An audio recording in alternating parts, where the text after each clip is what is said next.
Welcome to spot news. నేను మీ తేజ. గత కొన్ని రోజుల నుంచి తెలంగాణ శ్యామ్ అనే వ్యక్తి హైదరాబాద్లో ఎవరైతే మార్వాడిస్ ఉన్నారో వాళ్ళందరూ కూడా వెళ్ళిపోవాలి, మా ప్రాంతాన్ని వదిలి, గో బ్యాక్ మార్వాడిస్ అనే ఒక స్లోగాన్ తీసుకొచ్చి ఒక విపరీతమైన ఇంటర్వ్యూస్ ఇవ్వటం, దాని గురించి మాట్లాడటం ఇవన్నీ కూడా జరుగుతూ ఉన్నాయి. అండ్ చాలా మంది కూడా అతన్ని ఖండించే ప్రయత్నం చేస్తున్నారు. బీజేపీ పార్టీ కావచ్చు, ఇక్కడ ఉన్న కొంతమంది హైదరాబాద్లో ఉన్న జర్నలిస్టులు కావచ్చు, అండ్ చాలా మంది ఖండిస్తూ ఉన్నారు. ఇదే నేపథ్యంలో బీజేపీ పార్టీకి సంబంధించిన హైందవ రెడ్డి అనే ఒక మహిళ కూడా పెద్ద ఎత్తున దీన్ని ఖండించారు. ప్రజెంట్ ఆమె ఇప్పుడు నాతో పాటు మన స్టూడియోలో ఉంది. ఒకసారి పూర్తి విషయాలన్నీ కూడా తెలుసుకునే ప్రయత్నం చేద్దాం. నమస్తే అండి. నమస్తే అండి. ఇప్పుడు తెలంగాణ శ్యామ్ అనే వ్యక్తి గో బ్యాక్ మార్వాడిస్ అనడంలో అసలు తప్పే ఉంది. అంటే మార్వాడిస్ కల్చర్ కావచ్చు, ఇక్కడ తెలంగాణలో కొంతమంది వ్యక్తులకి వాళ్ళ వల్ల ఉపాధి లేకుండా పోతుంది.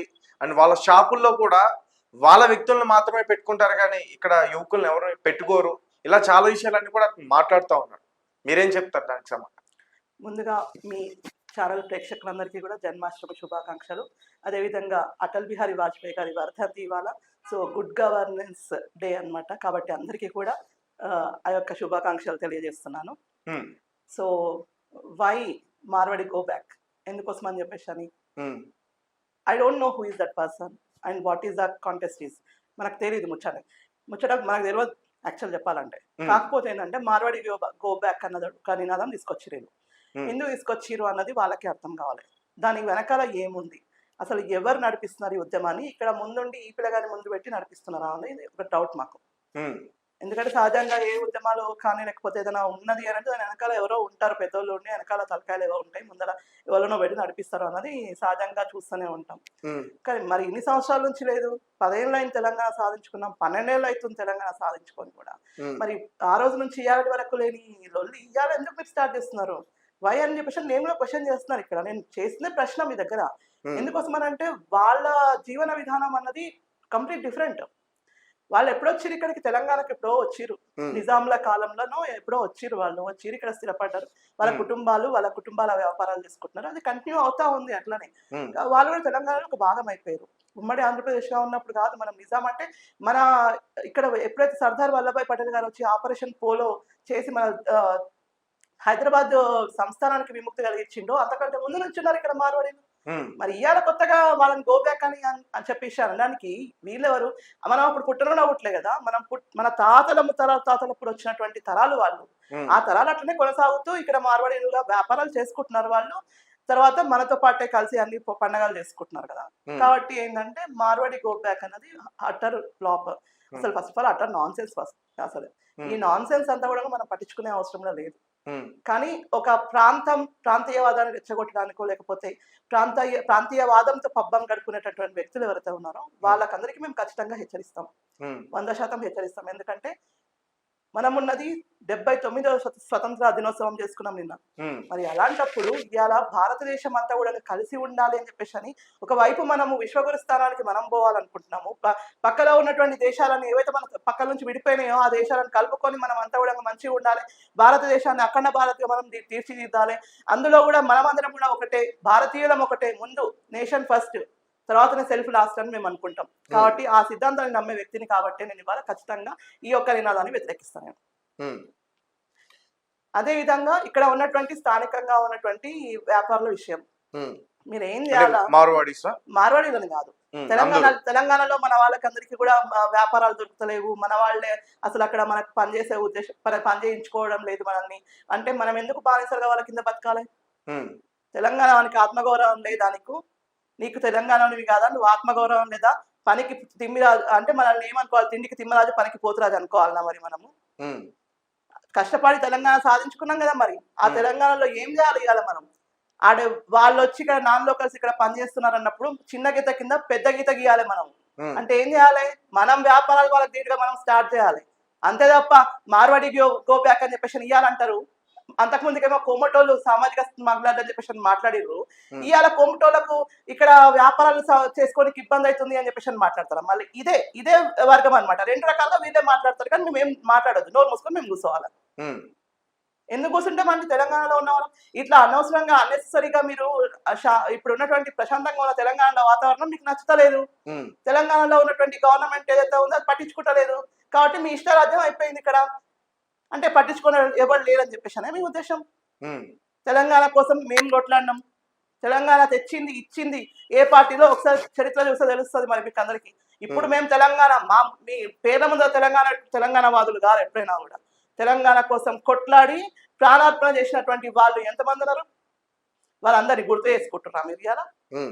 అరే బైరాన్పల్లిలో ఉన్నటువంటి తెలంగాణ చిహ్నాలను ఇవాళ మనము జలియన్ వాలా బాగ్ తర్వాత బైరాన్పల్లి అనేది రెండో జలియన్ వాలా బాగ్ తెలియదు తెలంగాణలో. మరి ఆ తెలంగాణలో ఉన్నటువంటి ఆ చిహ్నం ఆ బావి ఎక్కడ పోయింది మరి ఇవాళ?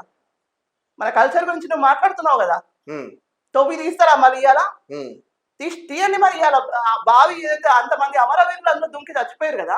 మరి అలాంటప్పుడు ఇప్పుడు తెలంగాణ కల్చర్ మార్వాడి కల్చర్ అతను మాట్లాడిన ఒక క్లిప్ కూడా నా దగ్గర ఉంది. అంటే వాళ్ళు బంగు తాగుతారు, అది మన కల్చరే కాదంటూ కూడా అతను చెప్తా ఉన్నాడు.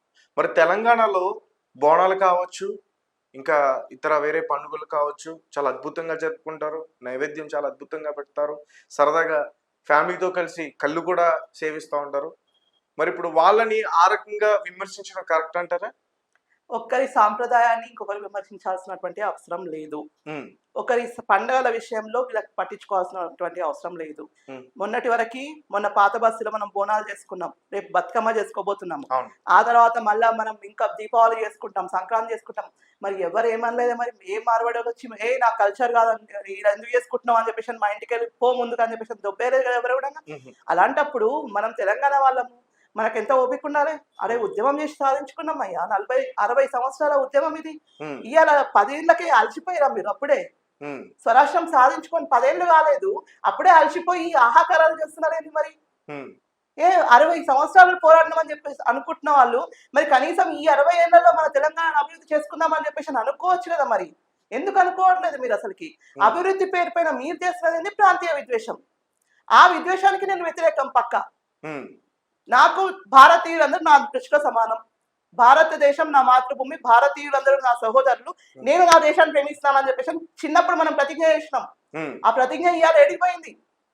ప్రాంతీయ విద్వేషం కింద కొట్టుకపోయిందా మరి? జాతీయ జెండా కంటే కూడా మీకు ప్రాంతీయ విద్వేషం ఎక్కువైపోయిందా మరి ఇవాళ?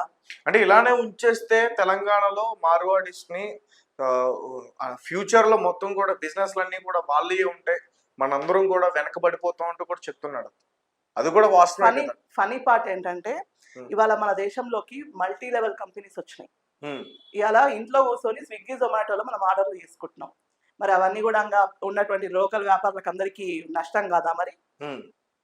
నేను అడుగుతున్నా, ఆన్లైన్ లో ఇప్పుడు కూర్చొని ఆన్లైన్ ఆర్డర్ చేసుకుంటే 10 నిమిషాల్లో 15 నిమిషాల్లో ఇంటికి వస్తున్నాయి. ఏంటివి కావాలంటే అవి నువ్వు చివరికి నువ్వు షాపింగ్ కూడా పోయే అవసరం లేదు. మరి అదంతా నష్టం కాదా మనకి? మరి మల్టీ లెవెల్ మార్కెటింగ్స్ నడవట్లేదా ఇక్కడ? మరి అలాంటప్పుడు కేవలం మార్వాడిగా నడుపుతున్నారు అదంతా కూడా. చెప్పండి మరి ఇందులో తెలంగాణ వాళ్ళు ఎవరు లేరా? మన పెద్ద వాళ్ళు జీవికే లాంటి సంస్థలు కానివ్వండి, లేకపోతే ఇక్కడ నుంచి మనము ఇక్కడ స్టార్ట్ అయినటువంటి సంస్థలు, రెడ్డిస్ ల్యాబ్ లాంటి వాటికి ఎంతో మల్టీ లెవెల్ సంస్థలన్నీ కూడా బయట రాష్ట్రాలలో కూడా వాళ్ళు వెళ్ళి వ్యాపారాలు చేస్తారు. అక్కడ వాళ్ళు అక్కడ ప్రాజెక్ట్స్ చేస్తున్నారు, మల్టీ లెవెల్ ప్రాజెక్ట్స్ వాళ్ళు అక్కడ ఇంప్లిమెంట్ చేస్తున్నారు. అంటే ఇవాళ తెలంగాణ వాడు తెలంగాణలోనే పనిచేయాలి అన్నప్పుడు ఈ మల్టీ లెవెల్ సంస్థలు వేరే రాష్ట్రాలకు పోవద్దు. మరి ఆ లెక్కన ఏం మాట్లాడుతున్నారు అసలుకి మీరు? ఇది ఆ వాదన మాట్లాడేటప్పుడు అర్థం ఉండాలి కదా, దానికి తర్కం చేసేటప్పుడు నువ్వు ఆలోచించుకోవాలి కదా. మరి భారతదేశంలో ఎవరికి ఎక్కడైనా వ్యాపారం చేసే రైట్ ఉంది వాళ్ళకు, కాన్స్టిట్యూషనల్ రైట్ ఉన్నాయి మనకు, ఫండమెంటల్ రైట్ ఉంది మనకి. నీకు స్వేచ్ఛ, మాట్లాడే స్వేచ్ఛ ఎంత ఎక్కువ ఉందో ప్రతి ఒక్కరికి ఎక్కడికైనా వెళ్ళి వ్యాపారం చేసుకునే స్వేచ్ఛ కూడా ఉంది. కాబట్టి ఇక్కడ మనకు వాళ్ళు పెరిగిపోతారు మనం తగ్గిపోతామని కాదు. ఇక్కడ ముందు పెరుగుతున్న జనాభా ఏంటిదో తెలుసా? ముస్లిం జనాభా పెరుగుతుంది. Second largest population in the country. ఇవాళ వాళ్ళు మైనారిటీలు కాదు. రేపు పెరిగేది ఉంటే మన మార్వాడిలో లేకపోతే ఇంకో వాళ్ళు బయట నుంచి వచ్చిన రాజస్థాన్ వాళ్ళు పెరగరు. వాళ్ళు మనం హిందువులమే, మనం ఇద్దరం ఈక్వల్ గానే ఉంటాము. మనల్ని మనం కొట్లాడుకుంటుంటే పక్కన ఉన్నాడు మూడో వాడు ఏమొస్తుంది? ఇప్పుడు కథ చూసిన చిన్నప్పుడు ఈ 2 కోతులు కొట్లాడుతుంటే 2 పిల్లలు కొట్లాడుతుంటే మూడో కోత వచ్చి ఎత్తుకపోయిందంట రొట్టెను. అట్లా ఉంటది ఇప్పుడు పరిస్థితి మనది. ఇవాళ ఇక్కడ ఉన్నటువంటి పరిస్థితులు మీకు అర్థం కావట్లేదు. వాడేమో 10 లెక్క 10 మంది పిల్లల్ని అంటాడు. ఆ నేమనం మనము వాడు మన వ్యాపారాలకు వస్తాడు, మన క్షవరం షాపులకు వచ్చేస్తాడు. వాడు సిల్వర్ షాపులు వాడివే ఉంటాయి. తర్వాత చెప్పులు కొట్టేది మోచి మోచి పని కూడా వాడే చేస్తున్నాడు ఇవాళ. క్షవరం పని వాడే చేస్తున్నాడు. నాయి బ్రాహ్మణులకు లేకుండా చేస్తున్నాడు. మన వికారాబాద్ లో ఎంత పెద్ద లొల్లైందో విషయం పైన దాని మీద ఎవరు స్పందించారని నేను అడుగుతున్నాను ఇవాళ. బీజేపీ వాళ్ళు స్పందిస్తే మీకు అంత ఒళ్ళు మండుతుందా మరి? పార్టీగా కాదు నేను స్పందించింది, ఒక తెలంగాణ అమ్మాయిగానే, ఒక హిందుత్వవాదిగా, నేను ఒక భారతీయురాలిగా ఇవాళ నేను మాట్లాడినా. దానికి మీరు ఏం చేసిరు?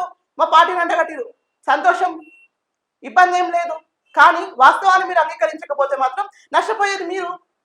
నష్టపోతామనంటే ఇంకా ఇంకా ఇంతకంటే ఎక్కువ చేస్తామనంటే నష్టపోతారు తప్ప అక్కడ ఎవరికి ఏం లాభం లేదు. కాబట్టి ఇప్పటికైనా కూడా మీరు ఆలోచించుకుంటే మంచిది. మీకు ఈ గ్యాప్ లో శ్యామ్ ఫోన్ చేసి మాట్లాడాడు? లేదండి, నాకు ఆ అబ్బాయి వ్యక్తిగతంగా నాకు ఎవరితో ఎలాంటి ద్వేషం లేదు. ఆ అబ్బాయి ఎవరో కూడా నాకు తెలియదు. ఇన్ఫాక్ట్ నాకు ఏ ఒక్క వ్యక్తితో మాట్లాడే అవసరం నాకు లేదనమాట. కాబట్టి నా అభిప్రాయం ఏదైతే ఉంటుందో అది మాత్రమే నేను నా సొంత అకౌంట్ లో పెట్టుకున్నాను. నేను అది తీసుకెళ్లి వాళ్ళు పబ్లిసిటీ చేశారు. అది బయట వైరల్ చేశారు సార్ వీళ్ళంతా.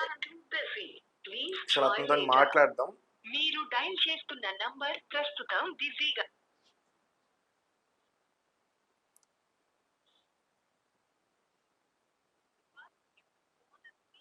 Someone else. You can wait or call again later. మీరు కాల్ చేస్తున్న ఒక్క నిమిషం.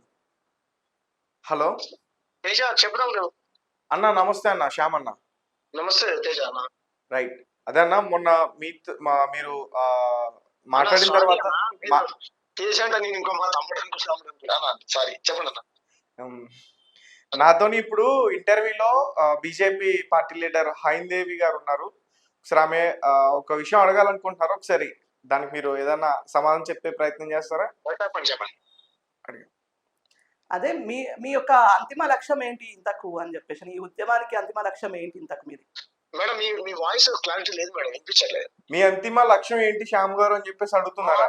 అంతిమ లక్ష్యం ఏం లేదండి. ఇక్కడ ఉన్నటువంటి సబ్బండ కులాలు, నార్త్ రాజస్థాన్, మార్వాడి, గుజరాతీ వ్యాపారస్తుల వలసదారుల వల్ల ఆత్మహత్యలు చేసుకుని 10 ఏళ్ల కాలంలో స్వర్ణకాలం 20 మంది చనిపోయారు మేడం. రకరకాల బీసీ వృత్తి కులాలందరూ ఆత్మహత్యలు చేసుకుంటున్నారు. ఉపాధి ఉద్యోగం లేకుండా వాళ్ళు రోజు ఇదైపోతున్నారు. ఏముంటుందండి, ఆ కులాలని కోటీశ్వరం చేయడం, వాళ్ళ వ్యాపారాలు పెట్టేయడం, మా సమస్యలు ప్రభుత్వం తీసుకెళ్ళడం. చాలా మంచి ఉద్దేశం శ్యామ్ గారు, మంచిది. మీ యొక్క ఉద్దేశానికి నేను ఖచ్చితంగా 100% సపోర్ట్ చేస్తాను. ఎందుకంటే స్వరాష్ట్రం సాధించుకున్నది ఊరికనే కాదు కదా, తెలంగాణ తెచ్చుకున్నదే మనము మన స్థానికంగా మనం అభివృద్ధి చెందడానికి అని చెప్పేసి. సో దీనికోసం అని చెప్పేసి మనం అంతిమంగా పోరాటం చేద్దాం, తప్పకుండా 100% పోరాటం చేద్దాం ఈ విషయంలో. కాబట్టి మీరు ఈ విషయంలో ఇంకా అంటే ప్రభుత్వాన్ని కేవలం ప్రభుత్వం దృష్టికి తీసుకుపోవాలి, సాల్వ్ కావాలని మనం అనుకుంటున్నాం, అంతే కదా? ఇప్పుడు మీరు కూడా ఈ నేల మీద పుట్టిన వాళ్ళే. మన నేల కోసం శ్రీకాంతాచారి గాని, బెల్లి లలితక్క గాని, లేకపోతే మీరు బీజేపీ స్టాండ్ తీసుకుంటే పెద్దమ్మలో చిన్నమ్మలో అనేటువంటి అమ్మగారు గాని, ఈ ప్రజలు నీళ్లు తాగాలి, ఈ ప్రజలు ఇక్కడి వనరులు ఈ ప్రజలకే దక్కాలని కదా మన ప్రాణ త్యాగాలు చేసింది. మీరు గుండె మీద చేసుకొని చెప్పండి. నేను అదే చెప్తున్నా తమి, నేను కూడా తెలంగాణ ఉద్యమంలో పార్టిసిపేట్ చేసిన దాన్ని. నేను కూడా తెలంగాణ ఉద్యమంలో ఉస్మానియా యూనివర్సిటీ నుంచి నేను పోరాటం చేసిన దాన్ని. ఇవాళ కొత్తగా మనం మాట్లాడుకునేది ఏం లేదమ్మా. మీ ఆవేదన నాకు అర్థమైంది అని చెప్తున్నా నేను. మీ ఆవేదన ఏదైతే ఉందో, మీ ఆలోచన ఏదైతే ఉందో అది మేము అర్థం చేసుకున్నాము. మీరు చేసినటువంటి ఏదైతే పోరాటం ఉందో అది కూడా మాకు అర్థమైంది అని చెప్పేసి చెప్తున్నా నేను. దానికోసం ఏంటంటే మన వాళ్ళ కోసం మనం పోరాటం చేయడంలో 100% న్యాయం ఉంది, దాన్ని నేను కాదంటలేను. కానీ ఇతర రాష్ట్రాల నుంచి మన దగ్గరకు వచ్చి బతుకుతున్న వాళ్ళని మనం ఇట్లా గోబ్యాక్ అనడం అనేది, అంటే మీరు అన్నది ఏంటంటే గోబ్యాక్ అన్నది కల్చర్ని మాత్రమే అని చెప్పేసి మీరు అన్నారు కదా. వాస్తవానికి ఆ కల్చర్ని అడాప్ట్ చేసుకోవడం అనేది అది మన ఇష్టం ఉంటే చేసుకుంటాం, లేకపోతే లేదు, అంతే. మన పండుగలు మనం చేసుకుంటూనే ఉన్నాం కదా ఆల్రెడీ. మొన్ననే బోనాల పండుగ కూడా అయిపోయాయి కదా మనది. రేపు బతుకమ్మ ఏం చేద్దాం చెప్పాలా? ఈసారి బతుకమ్మకి కంపల్సరీ డీజే లేకుండా బతుకమ్మ పాటలతోనే, కోలాటాలతోనే మనం బతుకమ్మ చేపిద్దాం. అది మాత్రం ప్రకటన చేద్దాం ఖచ్చితంగా, తప్పకుండా చేద్దాం. ఏం చెప్పదలుచుకున్నామంటే అక్క, ఇగో తమిళనాడు చూడండి, కేరళ చూడండి, బెంగళూరు చూడండి. ఇప్పుడు దీని రాజకీయ రంగు పులుమకండి. రాజకీయ రంగు పులుమితే మీరు తెలంగాణ ప్రజల వైపు ఉన్నారా, మార్వాడి, గుజరాతీ, రాజస్థాన్ ప్రజల వైపు ఉన్నారా అంటే స్పష్టం అయిపోయింది. కాబట్టి మేమేమంటున్నామంటే మార్వాడి లేదు, మీకు ఒక అర్థం కావట్లేదు. ఒక జాతీయ పార్టీగా మాకు భారతదేశంలో ఉన్నటువంటి ప్రజలందరి యొక్క సంరక్షణ మాకు ఇంపార్టెంట్. తెలంగాణలో ఉన్నటువంటి ప్రజలతో సహా ప్రతి ఒక్కరిని మేము కంపల్సరీ కాపాడుకుంటామమ్మా. జాతీయ పార్టీలకు ప్రాంతంలో ఉన్నటువంటి కులాలు ఆత్మహత్యలు చేసుకుంటుంటే ప్రాంతంలో ఉన్నటువంటి కులాలు రోధిస్తా ఉంటే వాళ్ళకు రోజులు అక్కర్లేదాక? ప్రాంతీయ పార్టీల గురించి నేను మాట్లాడుతున్నాను ఇక్కడ. నేను కేవలం ఇక్కడ ఉన్నటువంటి ప్రజల యొక్క ఇబ్బందులు ఏవైతే ఉన్నాయో వాటిని పట్టించుకొని మనం పోరాటం చేస్తే బాగుంటుంది అని చెప్పేసి నేను ఉద్దేశం. అంతే, పార్టీలతో నాకు సంబంధం లేదమ్మా. ఇక్కడ ఏ పార్టీతోనే నేను లింక్ చేయట్లేదు ఈ విషయం పైన. మీ వాయిస్ వినిపించట్లేదండి. సరే, రైట్. శ్యామ్ గారు, థ్యాంక్ యూ. Okay, right. అంటే ఒక అండర్స్టాండింగ్ అయితే వచ్చినట్టు అనిపిస్తుంది నాకు. అండర్స్టాండింగ్ ఏం లేదు ఇక్కడ. నేను ఈ విషయం పైన నేను ఇంకో క్లారిటీ ఇస్తాను. Actually what ever I told to Shyam actually ఏంటంటే అది రియల్, వాస్తవం నేను చెప్తున్నా ఇవాళ. ఎందుకోసం అని అంటే తెలంగాణ బతుకమ్మ ఏదైతే ఉందో, మన తెలంగాణ వాళ్ళకు బతుకమ్మ ఆడడానికి, ఇది తిట్టినా సరే నన్ను వ్యతిరేకంగా అన్నా సరే కానీ బతుకమ్మ ఆడడానికి వస్తలేదు ఆడపిల్లలకి. దానికి కూడా స్పెషల్ ట్రైనింగ్ క్లాసెస్ పెట్టాల్సి వస్తుంది. అరే ఈ గడ్డ మీద పుట్టిన మాకు బతుకమ్మ ఆడడానికి రాదా అని అంటే బతుకమ్మ ఆడే విధానం ఒకటి ఉంటది. అంటే మన కల్చర్ ని మర్చిపోయి వేరే వాటికి అలవాటు పడి ఈజీ. ఇప్పుడు బతుకమ్మ అంటే ఎట్లా ఆడాలి? కిందికి వంగి నువ్వు ఇట్లా అని పైకి అని 3 సార్లు కిందికి వంగి పైకి లేచేసరికి ఈ కాలంలో ఉన్న పిల్లలకి ఎవరికి ఓపిక ఉంటుంది చెప్పండి?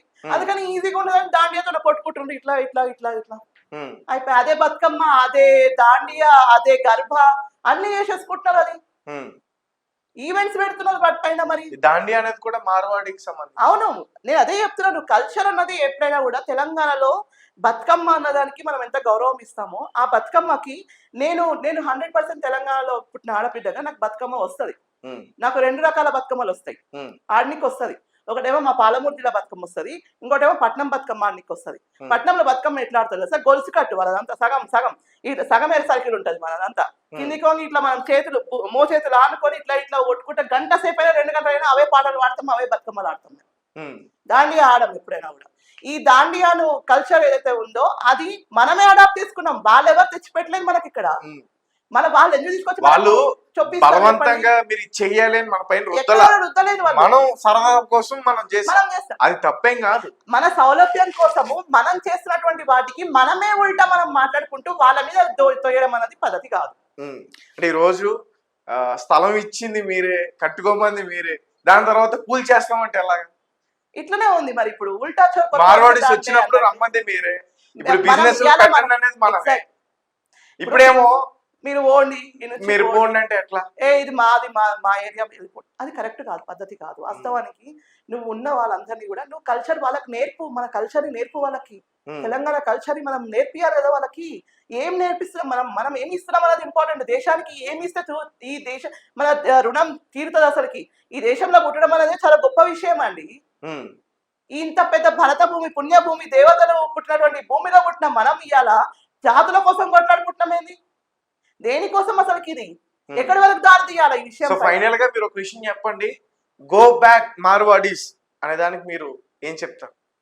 అది కరెక్టా తప్ప? అది కరెక్టా తప్ప? అది తప్పు. గో బ్యాక్ ఎవరిని అన్న, మరి కల్చర్ గురించి కల్చర్ అని చెప్తున్నా. అందుకనే మనం ఏం చేయాలి? ఎవరైనా మన దగ్గరికి వస్తే మన కల్చర్ లో వాళ్ళని ముంచాలే గానీ మనం వాళ్ళ దగ్గరికి పోయి మనం మునిపోద్దు అని చెప్తున్నా నేను. వాళ్ళని ముంచండి కాదు మేడం, కల్చర్ వేరేనా కానీ మళ్ళీ ఇంకొకటి మర్చిపోతున్నారు, మనందరూ భారతీయులం కదా. ఎక్కడి వాళ్ళైనా సరే అమ్మా, భారతదేశంలో ఇన్ని రకాల జాతులు ఉన్నాయి, ఇన్ని రకాల మనకు నృత్య కళలు ఉన్నాయి. తర్వాత సబ్బండ వర్గాలు ఉన్నారు. మన సబ్బండ వర్గాలను అందరినీ గౌరవిద్దాం. అన్ని వృత్తులు పెరగాలి ఖచ్చితంగా, తరగొద్దు ఎప్పుడైనా కూడా. ఇప్పుడు కరీంనగర్ లో ఒక రకమైనటువంటి కళ ఉంటది అనమాట. కేవలం బంగారు తీగలతోనే నేస్తారు.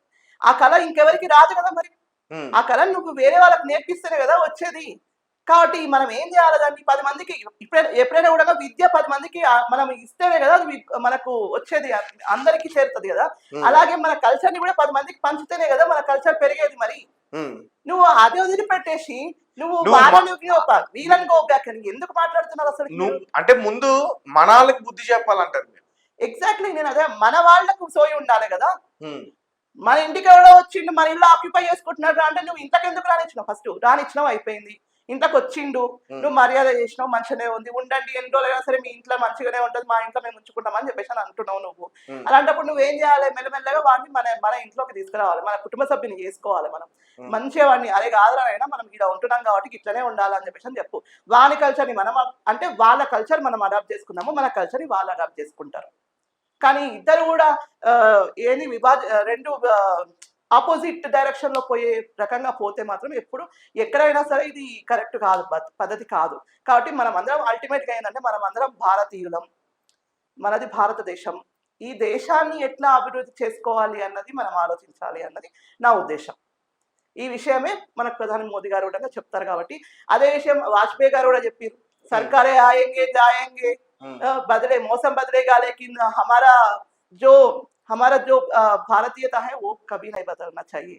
సో నేనేమంటానంటే అటల్ బిహారీ వాజ్పేయి గారు చెప్పినట్టు అటల్ रहना चाहिए कभी भी, हमारा भारत देश गर्व से ऊंचा रहना चाहिए, लेकिन यहाँ पे जो जातिवाद का झगड़ा चल रहा है ना वो खत्म करना चाहिए. मैं वही అదే చెప్పాలనుకుంటున్నాను. Right madam, thank you so much. Thank you.